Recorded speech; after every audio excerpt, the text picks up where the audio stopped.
market competition. Most involve clever legal maneuvering or even the exercise of political influence. What I mean to imply is that even in the modern day, if your goal is wealth, by all means apply yourself to the study of finance and commerce. But if your goal is vast, uncountable, truly extraordinary wealth, you need more. You need to know some wealth secrets. You may wish to use this book as a manual to attain the opulence of your dreams.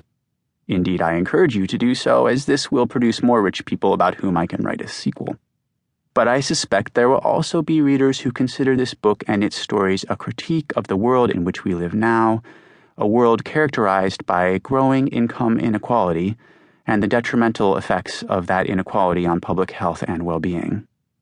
In the present day, the wide circulation of terms such as the 1% indicates that the general public senses something has gone awry with the rules of the game of capitalism.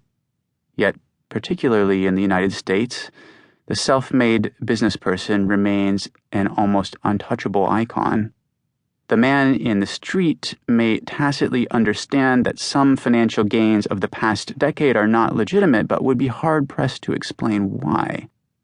My book will satisfy this demand for explanations, giving the interested public a means to separate genuine entrepreneurs from those who are, to quote Barack Obama, gaming the system. The narratives of success will demonstrate why it makes sense both to celebrate entrepreneurship and to condemn the cases in which lines have been crossed, cases where we can justly call into question the legitimacy of the wealth accumulated over the past decade by a fortunate few, and more importantly, how you can join them.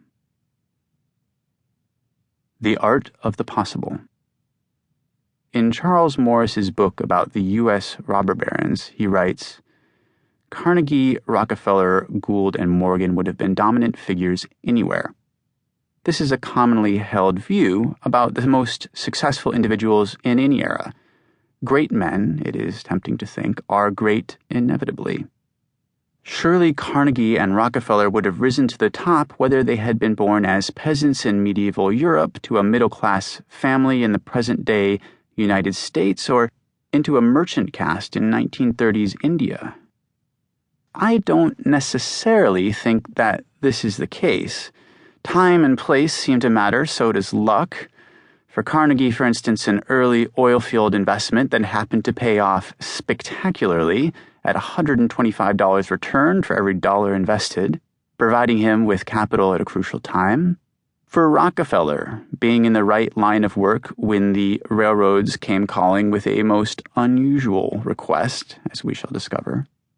Did these individuals possess intrinsic qualities that all but guaranteed their rise to greatness? Perhaps, but even if so, it's not what interests me here. This book is not a book about inevitability, it is about possibility. It is about the factors that make it possible for some individuals, and in the case of the bankers, an entire sector, to obtain fortunes that rise above others in their time and indeed rank among the greatest fortunes in history. In fact, in a well-functioning market economy, one should not be able to make hundreds of millions of dollars year after year after year, which is what is usually required to earn $1 billion in a single lifetime. Indeed, economic theory implies that in a healthy, perfectly competitive market economy, business profits should be fairly close to zero, as we shall discover in Chapter 1. Hence, the profits we see all around us, those ritually reported by companies in quarterly earnings statements, those gained via brilliant hedge fund trading strategies, and even those obtained by well-meaning, deserving authors, stem from imperfections in markets.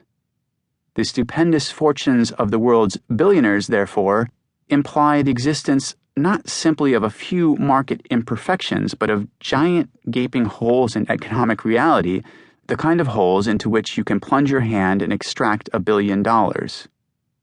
You may have wondered, when you picked up this book, what an economist was going to tell you about wealth secrets. Economists are generally not much good with actual money. They tend to do things like prove conclusively that the global financial crisis did not exist.